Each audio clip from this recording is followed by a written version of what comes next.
James Bond 007 Bloodstone starts off with a bang. It's a fantastic prologue that quickly moves from shooting a few guys on a yacht right into a pair of chase scenes by boat and by car.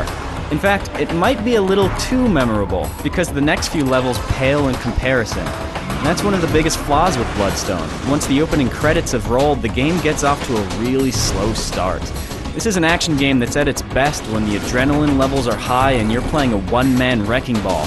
But fortunately, Bloodstone does find its groove about halfway through, and the rest of the game is an absolute blast. This makes Bloodstone a fairly uneven experience, but it is a worthwhile one, especially for James Bond fans. Got that right. The story in Bloodstone is paint-by-numbers James Bond, the usual mix of international intrigue and tangled conspiracies. It's a story that works not because of any emotional attachments to what's happening, but because of the sheer variety of situations you'll find yourself in. At any moment, you might be gazing out at fireworks above Monaco, chasing a guy down across the rain-slick rooftops of Bangkok, or racing your car across a frozen river in Siberia, etc., etc., etc. The variety is delightfully absurd and really works in the game's favor. Did you know there were going to be fireworks? Honestly, yes. There's a lot of variety to the gameplay as well.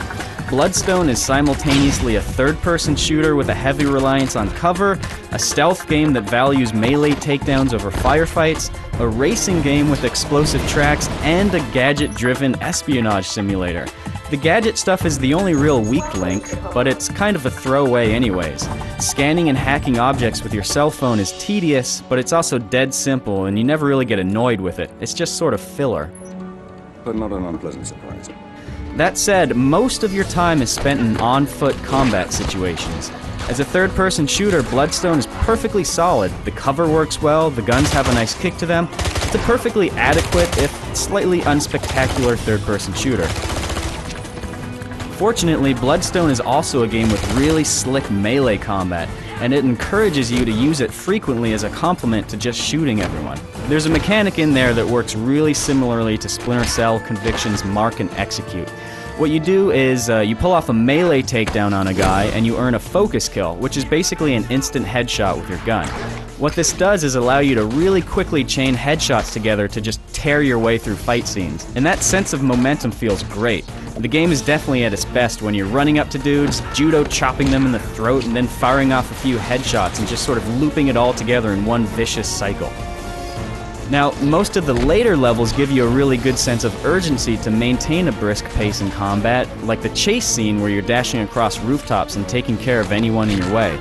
But there are a few early levels that seem to forget what makes the game so much fun, like a trek through the catacombs of Istanbul where you're running through way too many empty corridors, or a later level where you have to infiltrate a Siberian office building and slowly walk around hacking things with your cell phone and really only killing one or two guys at a time. It's too much of a slow start, which is a shame because the game really picks up in the second half. Can you handle it? Yes. Don't leave me here. So while combat is a little uneven across the entire game, Bloodstone's driving sections are consistently thrilling. These are some of the best parts in the game, those moments where your target takes off and you have to chase them down in a car. The cars handle really well, and the tracks are usually filled with all kinds of explosions and crumbling roads, making the racing parts feel ripped right out of a blockbuster movie.